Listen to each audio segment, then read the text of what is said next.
Hola, buenas noches, buenos días, bienvenidos a este primer capítulo de La Isis Desvelada. Eh, Tiene mucho que estaba pensando este proyecto y la idea es a las personas que ya siguen este canal, pues bueno, darles un poquito de material diferente, darles un poquito de algo distinto, otro aspecto mío, aparte del análisis de ufología. De pronto nos metemos en temas de conciencia y todo eso. Pero la verdad es que me gustaría hablar de magia moderna, magia contemporánea, más allá de los temas de magia del caos, ahora como le llaman Magic con K, eh, más allá de los temas de Aleister Crowley, todo este rollo de Telema y así, realmente una visión personal, contemporánea y no sé, tal vez más centrada de lo que es el esoterismo y la magia. Y bueno, para quienes no conocían el canal, pueden ver los demás videos. Usualmente y muy esporádicamente, en realidad casi no subo material. Esto ya va a ser un poco más frecuente, pero el material que suelo subir pues es de ufología, de análisis de todos esos temas. Pero sí me gustaría ya empezar a abordar esta parte un poco más esotérica. Y bueno, el proyecto de la Isis Desvelada en realidad tendría que ser un libro, pero no me siento cómodo con el formato escrito. La verdad es que es algo que me tiene un poco mosca, diría por ahí mi novia. Entonces, no me siento particularmente animado a escribir. Así que bueno, empecemos por esto, porque ver por capítulos como si fuera un libro. Eh, Primer capítulo, Cosmovisión. La idea es plantearles mi cosmovisión, la cosmovisión de que va a permear el resto de este trabajo. Para mí es muy importante que exista una base en la cual sentemos todo lo que yo conozco. Esa es obviamente mi cosmovisión. Y está fuertemente inspirado la estructura que va a tener esto en el clásico Dogma y Ritual de la Alta Magia, que considero es uno de los libros mejor escritos del tema. Es uno de los libros con los que me inicié cuando tenía 9 años. Yo leí Dogma y Ritual de la Alta Magia cuando tenía 9 años. Es obviamente un texto que no entendí en su momento. A los 8 había leído el Grimorio de San Cipriano. Eh, y bueno, mi cosmovisión es el, el resultado de haber echado atrás prácticamente todo lo que he aprendido de ocultismo en mi vida. Eh, lo que vamos a analizar a continuación, a pesar de que tiene fundamentos, no hará gala de una especie de name dropping o de book dropping o de drop bombing, name bombing, llámenle como quieran. La verdad es que no me interesa estar referenciando puntualmente autores, libros. Eh, ¿Por qué? Porque principalmente la importancia de este trabajo es ya de una vez por todas soltar todo este bagaje de magia ritualista de forma estricta, dejar ir lo que canónicamente conocemos como magia occidental y abrazar ideas nuevas. Entonces, en esta cosmovisión mía, aunque vamos a apoyarnos directamente a veces en referencias, no se van a ahondar, porque la verdad es que no es de interés ahondar, solamente se darán como referencias para que se entienda que hay más autores que lo piensan, hay más autores que se suscriben a ciertos pensamientos, hay ciertos autores que lo critican, pero realmente todo lo que vamos a estar discutiendo no es una tesis respecto a investigaciones de otros magos, porque la verdad es que ni siquiera hay evidencias fuertes, ¿no? O sea, palpables. Es absurdo que sigamos sosteniéndonos en grimorios viejos y en estudios de textos antiguos como si de verdad pudieran dar una evidencia de algo, ¿no? Eh, una de las cosas más importantes que yo tuve en mi vida fue cuando estaba en el catecismo. yo iba a ser sacerdote y recuerdo que en el catecismo de inducción una vez el padre, el sacerdote, nos dijo que la Biblia era un libro de fe, ¿no? Y muchas veces los libros de ocultismo, los grimorios y eso, aunque son en teoría, y digo en teoría muy hipotéticamente, son fuentes de conocimiento muy profundo, la verdad es que suelen terminar siendo más libros de fe que otra cosa. Y solo expresan, al igual que va a expresar este trabajo de la Isis desvelada, solo expresan la opinión experimental del autor. Porque la cosmovisión se forma a través de la experiencia. Y ese va a ser el bastión y la columna de todo este trabajo. La experiencia. Lo que le va a dar un poco más de cuerpo es cuántas personas, cuántos magos y tal vez cuánta gente a mi alrededor en sus propias experiencias se han acercado a ideas similares. Y es ahí donde podemos empezar a darle forma a las cosas. Entonces, déjenme contarles en mi cosmovisión cómo empezamos todos y todo esto, y ahí vamos a ir derivando todo. Muy bien, en el principio no había nada. Y hemos escuchado esto muchas veces, ¿no? Después estabas tú, ¿no? Y estaba yo. Y en general ahí estábamos, de forma abstracta. Un día decidimos que hubiera cosas. Y todo lo que es, ha sido y puede ser, se formó. Sin tiempo, sin orden, sin ninguna métrica. Experiencias puras. Conforme avanzamos en estas experiencias puras, vivimos todo. Todo lo vivible se pudo vivir, ¿no? Fuera de la ilusión del tiempo, de los sucesos, de la cinemática. Comimos lo que quisimos, tuvimos toda especie de experiencias placenteras, los lugares más fantásticos jamás pensados, cosas increíblemente lejanas de lo que en este cuerpo humano podemos a veces siquiera vislumbrar o imaginar. Las vimos, las tuvimos, las experimentamos. Y eso en algún momento se volvió aburrido. La omnipotencia. El ser la conciencia suprema del universo, el ser la única conciencia, fue algo muy aburrido. Muy aburrido. Se tornó complicado, se tornó conflictivo. Y decidimos no ser la única. Decidimos crear más conciencias. Y la única forma de crear la individualidad es olvidando, ¿no? Olvidando que todos éramos ese individuo, esa mente superior, completamente omnipotente, ¿no? Una especie de pacto con nosotros mismos para experimentar el universo. Una especie de pacto con nosotros para jugar, divertirnos y tener algo que hacer. Esta realidad aplica para el universo conocido, el desconocido, todo lo anterior, todo lo que sigue.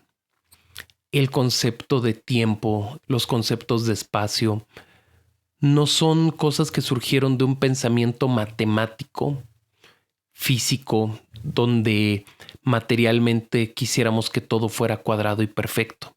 Al contrario, el estar aquí y el hacer observaciones fue lo que nos hizo creer la mentira de que el universo funciona bajo constantes leyes, y creemos que las cosas que ocurren en el universo material ocurren por una serie de mecanismos materiales lógicos que le dan forma y manera. Pero la realidad es que no. Todo esto y toda la fenomenología que nos rodea simplemente es un capricho de imaginación.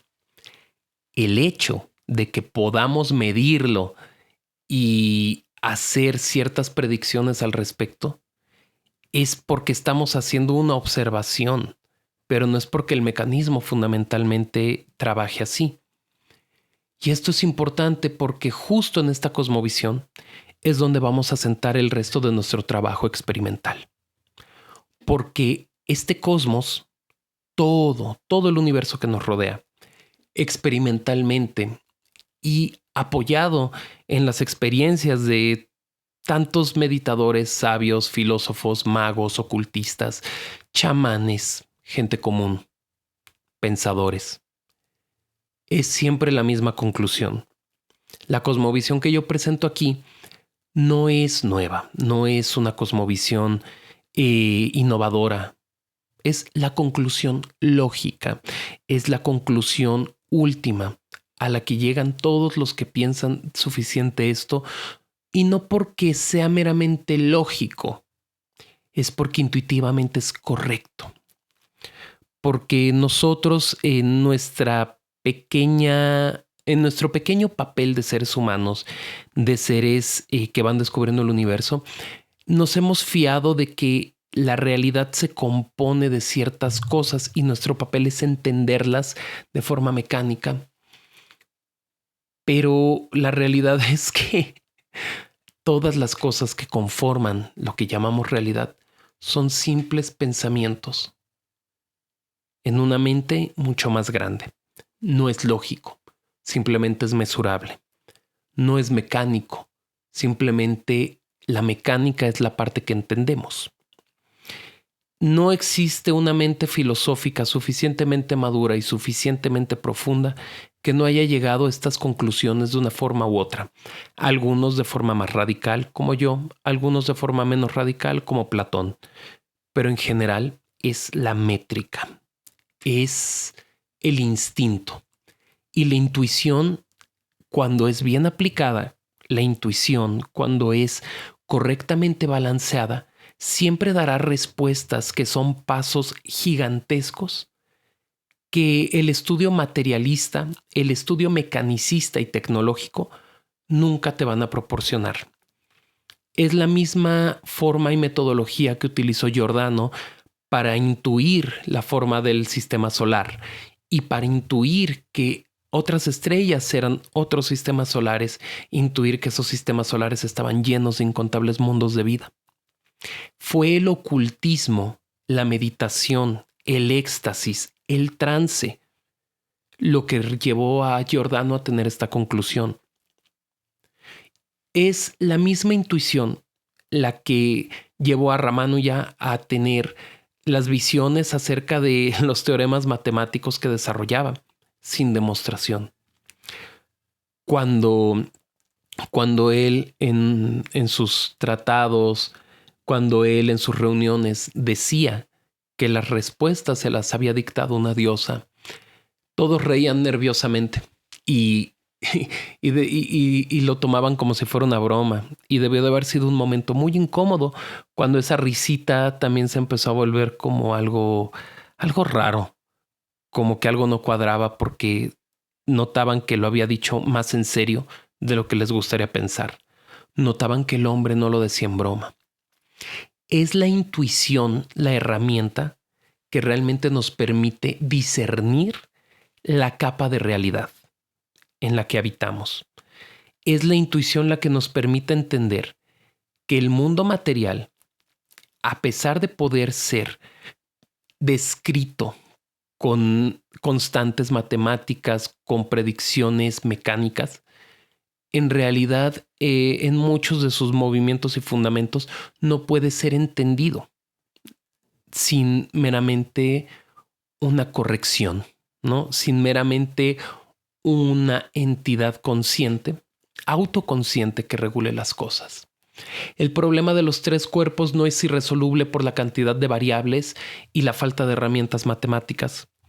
Yo aquí y ahora, y a riesgo de quedar como un tonto en un futuro, creo patentemente que la matemática formal y que la matemática lógica y mecanicista jamás va a poder resolver el problema de los tres cuerpos.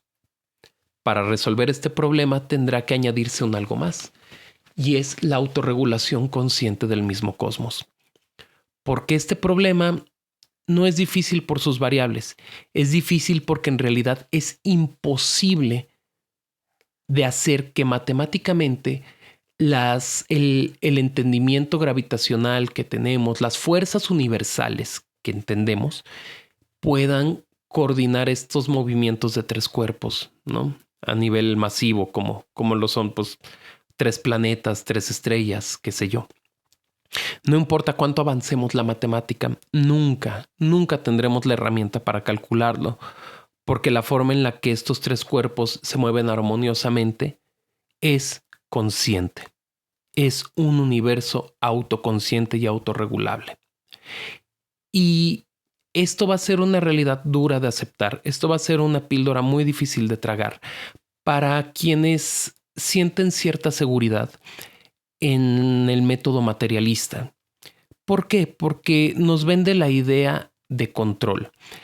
También hay que entender que existe una especie de pelea canónica respecto a la superstición y al deterioro social que esto causó durante milenios en nuestra sociedad humana, ¿no? No es para menos, la superstición y el mal manejo del entendimiento espiritual llevó a la humanidad a tener problemas muy graves.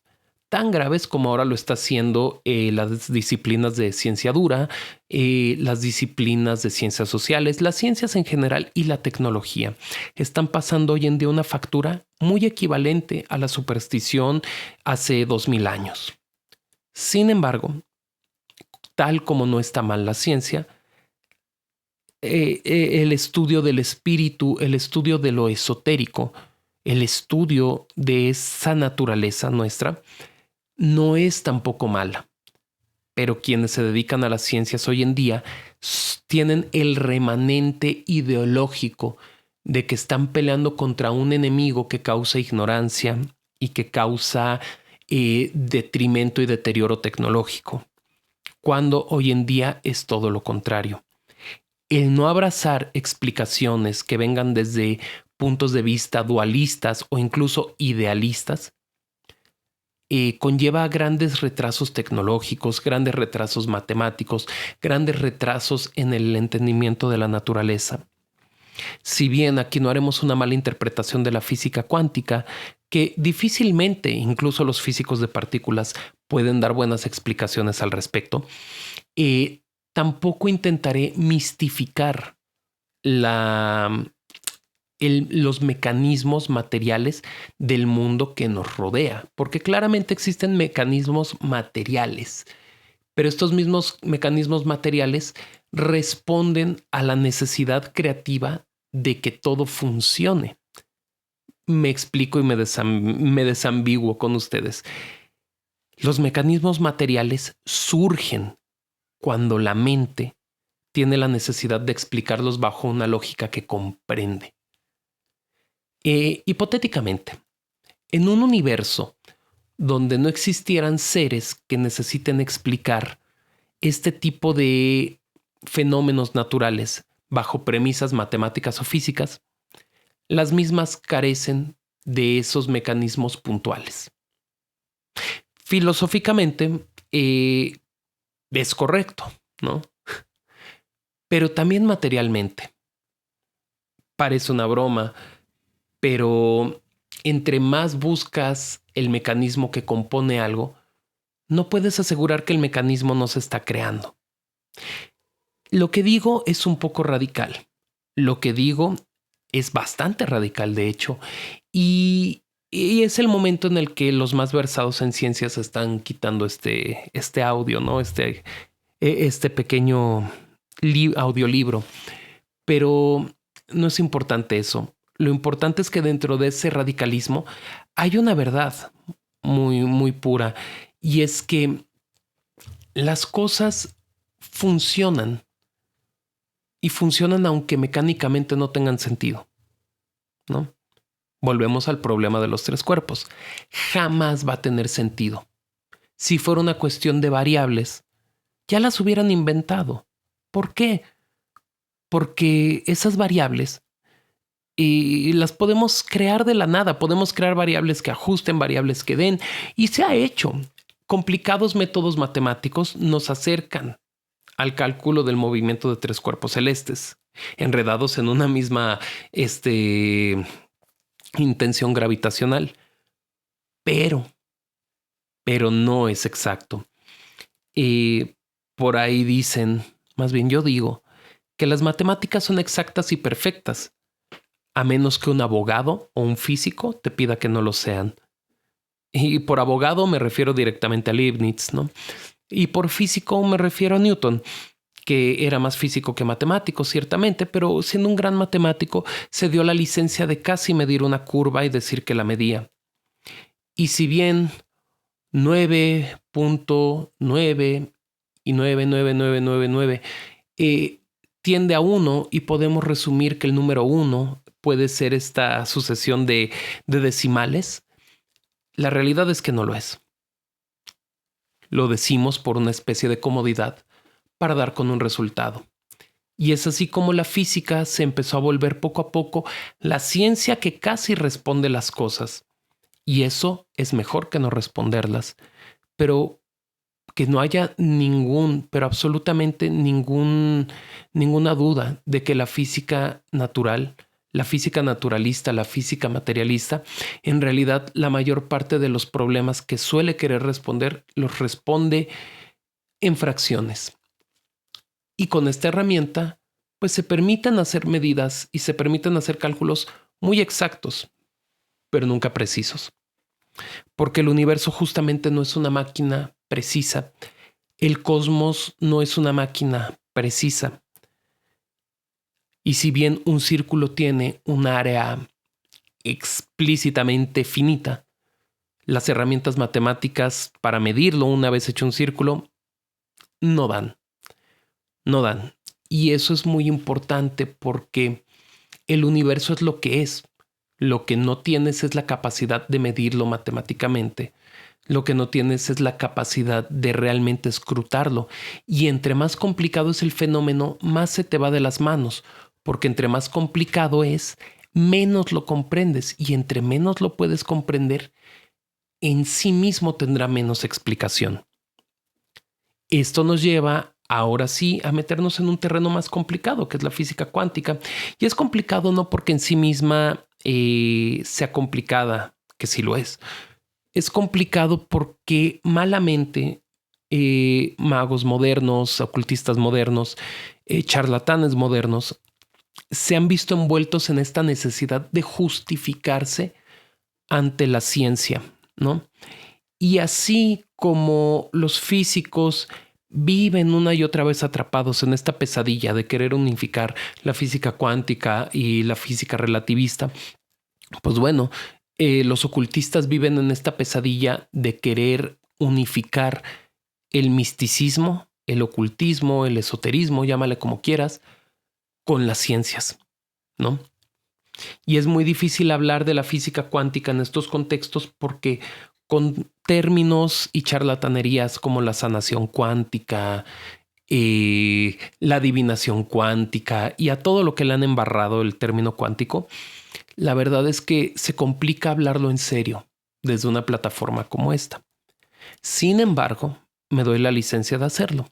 No porque es una persona que comprenda a una profundidad increíble la física cuántica, que creo que muy poca gente lo hace y las que lo hacen se llevarán un batacazo cuando se den cuenta que de todas formas no lo comprendían tan bien, pero al menos no la malentiendo.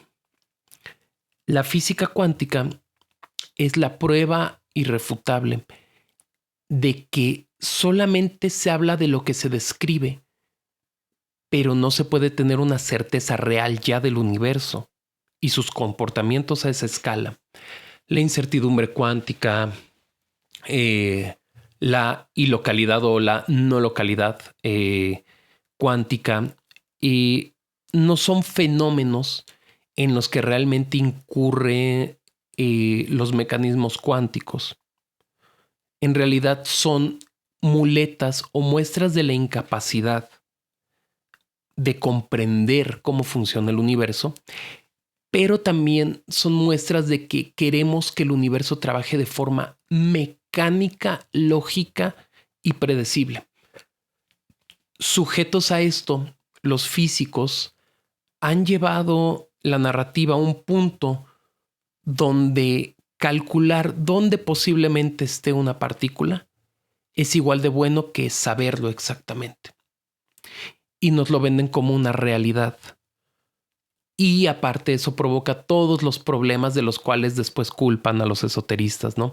Todos estos problemas de malinterpretar si una partícula puede estar en dos lugares al mismo tiempo y si las partículas transmiten información a través del entrelazamiento cuántico y esto es más rápido que la luz. Cosas que vienen gracias a que ellos tienen la necesidad de dar una respuesta, aunque sea medias, ¿no?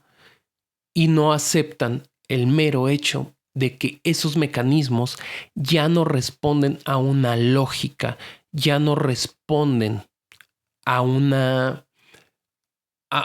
mecanicismo, simplemente se acomodan a conveniencia. Y como resumen, y casi para terminar este primer capítulo, espero, porque creo que va a ser más largo, hay que entender algo dentro de mi cosmovisión. El universo es consciente. Y los planetas, 3 cuerpos, 4 cuerpos, 5 cuerpos, los que sean, se van a coordinar de forma armónica si es necesario en un punto de gravedad, a pesar de que matemáticamente esto no tenga sentido alguno. A pesar de que matemáticamente todo indicara que entonces van a chocar, si no tienen que chocar esos 2 cuerpos, no chocarán. Si no tienen que salirse uno de órbita, no saldrán. El universo se autorregula como un ser vivo, como una mente que exige que las cosas tengan un orden. Las partículas no tienen probabilidad de estar en un lugar o en otro. Están donde tienen que estar en el momento que tienen que estar, porque el universo decide a su narrativa que ahí tienen que estar, porque en ese momento ese millón de partículas tienen que estar en el punto que tienen que estar, independiente de si los cálculos pueden con ello o no. El universo va a regular que todo suceda en el punto que tiene que suceder, a pesar de las matemáticas y con pesar de las matemáticas. Y esto ya es independiente de las observaciones. ¿Por qué? Porque sencillamente el universo no se mueve en mecanismos naturales, mecánicos, predecibles. El universo se mueve en narrativas. Y esto nos lleva al punto más radical de mi cosmovisión. Si para el universo es importante que de alguna forma se viole la constante de la causalidad para que una información llegue a otro punto del universo en una velocidad hiperluminal, así será. Lo hará, no dudará un minuto y esto va a suceder. Y esto lo hemos visto tantas veces en nuestro folclore, en nuestro día a día, en los testimonios, y la única parte que se le complica a la ciencia dura de todo esto es aceptar. Aceptar que la gente que es testigo de fenómenos que rompen con toda la naturaleza predictible de nuestro día a día, sí pasan. Y si bien hay personas claramente trastornadas, y si bien hay personas que claramente malinterpretan un montón de cosas, yo incluido y todos incluidos, también estos fenómenos han pasado, nos han sucedido y seguirán pasando. No podemos decir que de todos los testimonios de fenómenos que rompen leyes claramente naturales y constantes, todos son falsos. Sobre todo cuando tú los has experimentado, porque creo que muchos de los que están escuchando esto los han experimentado. Precognición, psicoquinesis, alteraciones mayores de la realidad, etc. Todos estos fenómenos no son mecánicos, son fenómenos narrativos. El universo tiene historias, vive historias, tiene experiencias. Y las experiencias suceden, pasan y siguen. Pero dentro de la propia conciencia del universo, si hay una experiencia que es necesaria, si hay una regla que hay que quitar, si hay una regla que hay que violar por completo y pasar por alto, lo hará. Y en sus mecanismos más fundamentales, en sus partes más fundamentales, como pequeñas partículas o como el movimiento de astros completos, Ahí es donde más podemos ver que se rompe esa lógica mecánica una y otra vez con más constancia, porque son narrativas tan pequeñas que para el propio universo estarlas justificando ya es absurdo, es una pérdida. Y el desarrollo cultural, tecnológico y espiritual, social, de cualquier sociedad en el universo, de cualquier cultura o civilización, llega al punto de inflexión donde estamos hoy en día. Y al superarlo es cuando empiezan a surgir realmente estas civilizaciones que muy probablemente ya rompen lo que parecerían reglas fundamentales del universo para pasar a otro nivel de existencia, a otro nivel de exploración, porque, pues bueno, esto debe de estar contemplado, si no, no estaría sucediendo, ¿no? Y esto es la parte más interesante, ¿no? De toda esta cosmovisión. Nosotros estamos, como dije, llegando a ese punto de inflexión. Estamos llegando a un punto donde el idealismo vuelve a tomar terreno en la discusión filosófica e incluso física o científica. ¿Por qué? Porque no es que nos estemos quedando sin explicaciones, es que poco a poco se empieza a volver tonto no creer que esa es la explicación. Poco a poco empieza a parecer más ridículo el negar que la conciencia está involucrada en algunas cosas. Y no malinterpretemos, y no me malinterpreten, no es que no exista un mundo material, mecánico, newtoniano, relativista o incluso con ciertos mecanismos cuánticos puntuales que son, no sé, tal vez escalares y que simplemente malentendemos, ¿no? Como, no sé, el entrelazamiento cuántico. Es un concepto tan mal entendido que se ha vuelto la muleta barata del misticismo moderno. El entrelazamiento cuántico tiene explicaciones mucho más sencillas, mucho menos místicas que otros mecanismos cuánticos, ¿no? Donde la física cuántica realmente se vuelve claramente antinatural, digamos, es cuando vemos fenómenos como el experimento de la bomba, que son experimentos donde la física cuántica lo que viola es el curso de la información en el tiempo. Pero eso ya es otra cosa. Aquí la parte importante es la siguiente, y como punto final en la cosmovisión. El universo es consciente. Todo emana de un universo consciente que se ha autoimpuesto reglas para poder vivir esta experiencia de ser mentes, conciencias, seres vivos, lo que sea. Pero todo emana de la conciencia del universo. El universo se autorregula, el universo se autopercibe y el mismo universo crea las reglas y las rompe.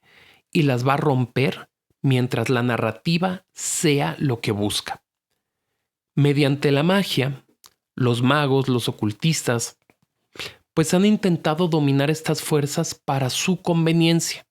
Han intentado dominar estas fuerzas para su egoísmo y su mero disfrute. Lo cual no nos pone en muy buena condición porque en realidad, a pesar de que el universo no tiene una barra moral de bueno o malo, porque esos simplemente son conceptos que nosotros hemos desarrollado culturalmente, lo que sí tiene es un interés en la experiencia. Y de acuerdo con la experiencia que se le ofrece, es donde el universo pone el dedo y es capaz incluso de doblar las reglas si es necesario, lo cual no pasa muy seguido. Entonces, en la Isis desvelada, a partir de esta cosmovisión, lo que vamos a hacer es seguir entendiendo cómo el universo se interesa en ciertas narrativas, cómo esta conciencia se interesa en ciertos individuos, en ciertos animales, en ciertas historias en general y lo que envuelve estas historias. Y a partir de ahí, cómo mecánica y naturalmente acomoda las cosas para que ciertas narrativas sigan funcionando y cómo a veces abandona otras narrativas y en los casos más extremos, cómo es incluso capaz de violar sus propias reglas y leyes para mantener andando una narrativa que le parece fantástica. Entonces, en la Isis desvelada terminando este capítulo de Cosmovisión, los invito a reflexionar lo que dije, a pensarlo, a entenderlo. No tiene por qué encantarles, no tienen por qué estar de acuerdo con todo, porque no me creo poseedor de la verdad absoluta.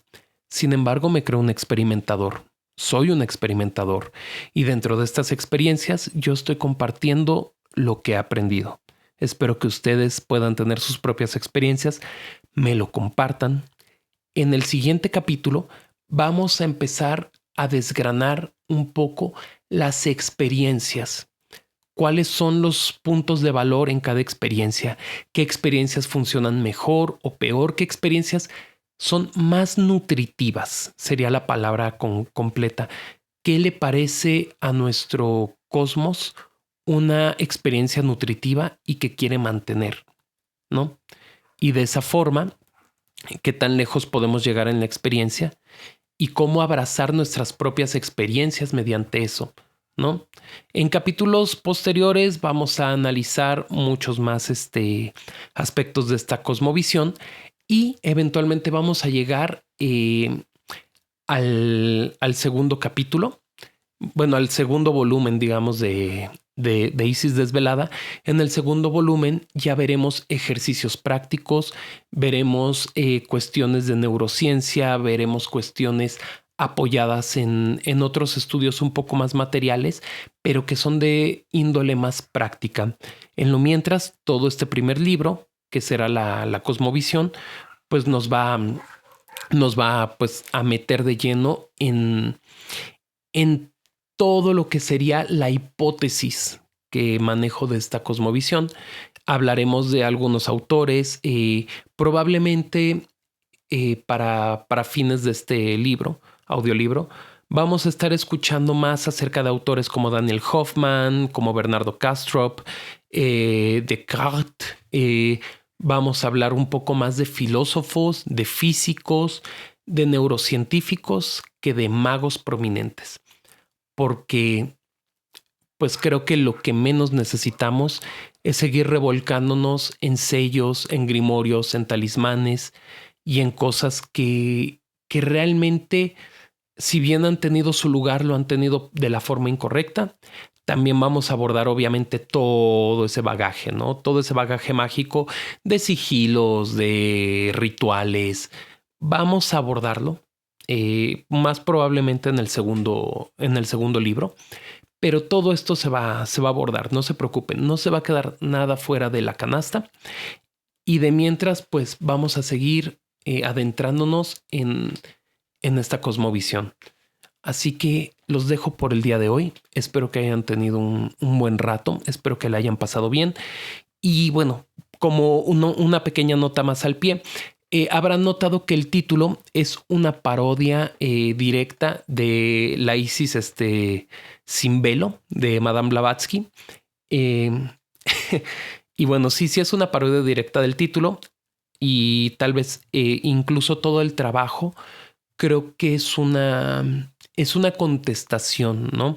A la teosofía, a todo lo que tal vez se estableció como columna vertebral del conocimiento mágico a principios del siglo XX.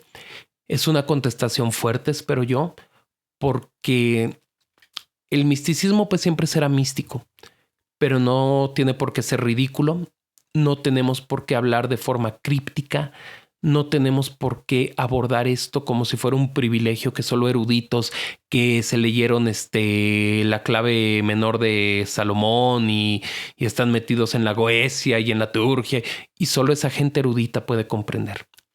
La idea es una contestación que todo el mundo puede entender, masticar, digerir, discutir, porque la finalidad de todo esto es hacer pensar al público. Y pequeñas tragedias como la Biblioteca Mágica de Madame Blavatsky, quienes tuvieron la mala fortuna de leerla completa, como fui yo. La leí a los 11 años y eventualmente volví a leerla a los 20 y tantos. Es una cosa insufrible, es una pérdida de tiempo enorme. Es una enorme pérdida de tiempo, como casi todos los libros de ocultismo antiguos.